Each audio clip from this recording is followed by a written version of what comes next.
If you're a freelance graphic designer, you may already know how to use Illustrator, Photoshop, Figma, Canva, or whatever tools you prefer. But being good at design and making a stable full-time income from design are two very different things. A lot of talented designers struggle not because their work is bad, but because they don't have a system for finding clients, managing money, showing their value, and staying consistent when work gets slow. So in this video, I'm sharing 5 practical habits that can help you turn freelance graphic design into a more stable full-time career. These are not magic tricks, they are simple systems you can start building today. And I'm also using this right now to check if it works that well, so keep watching. Habit 1. Build a clear design identity. The first habit is to make your work recognizable.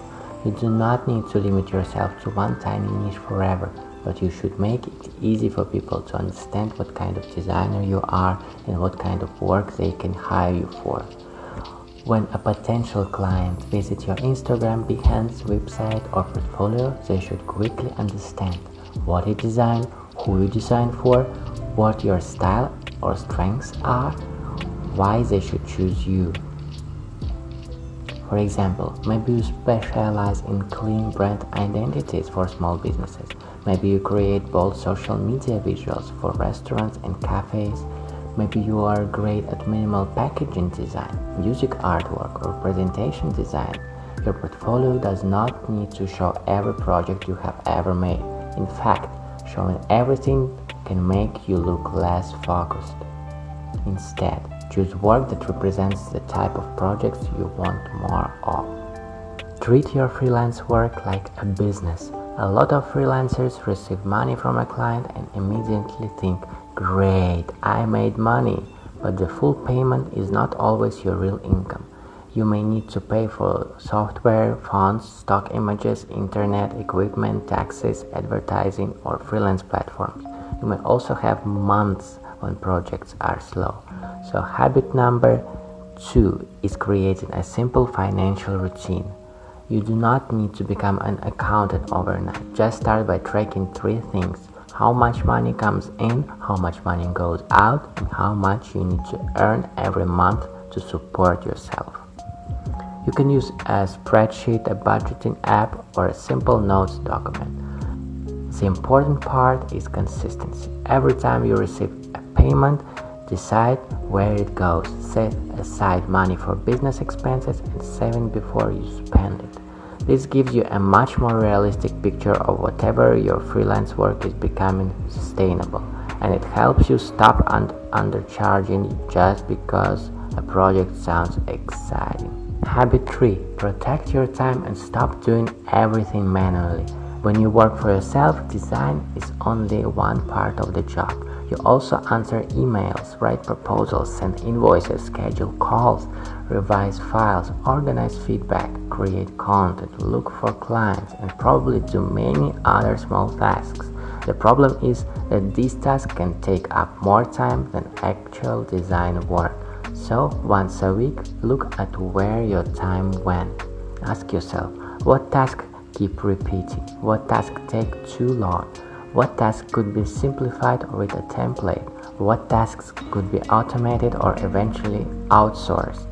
For example, you can create templates for client emails, project proposals, contracts, invoices, revision policies, and file delivery messages. You can also create a simple onboarding process so every client receives the same clear information at the beginning of a project. The goal is not to make your business feel robotic. The goal is to save your creative energy for the work that actually needs you. Because if you are spending every day doing admin work, you have less time to improve your portfolio, attract better clients, and make better designs. Habit 4. Review your work from the client's perspective.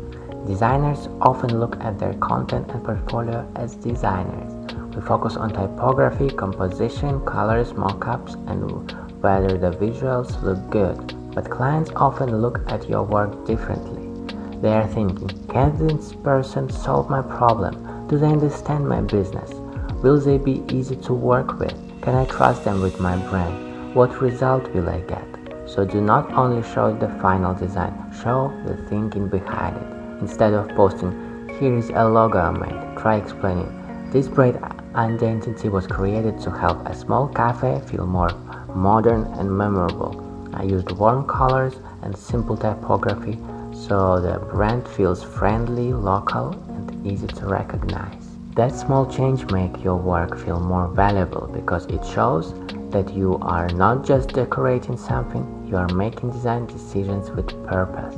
You can do this in portfolio case studies, Instagram carousels, TikToks, YouTube videos, or client presentations. Your job is not only to create good visuals, your job is to communicate why those visuals help the client. Habit 5. Keep creating and sharing even when you do not have clients. This is probably the most important habit. Many freelancers only create when they have paid work.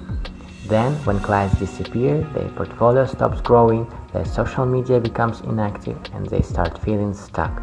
Instead, use quiet periods strategically. Create self-initiated projects. Redesign a brand you like. Make a fictional campaign.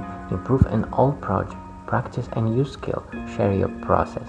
Post a small tip. Make a short case study.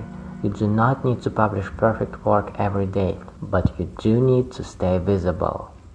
Every piece of work you share can do at least one of 3 things: improve your skills, attract the kind of clients you want, help people understand your value.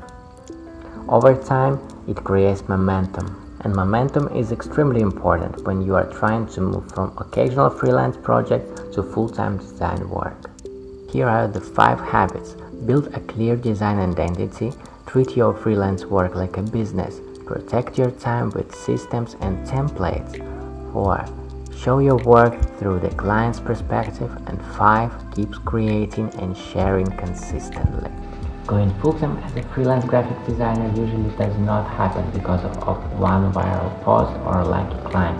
It happens because you build habits that make your work easier to manage, easier to market, and more valuable for the right person. Pick just one of these habits to work on this week. You do not need to fix your entire business at once.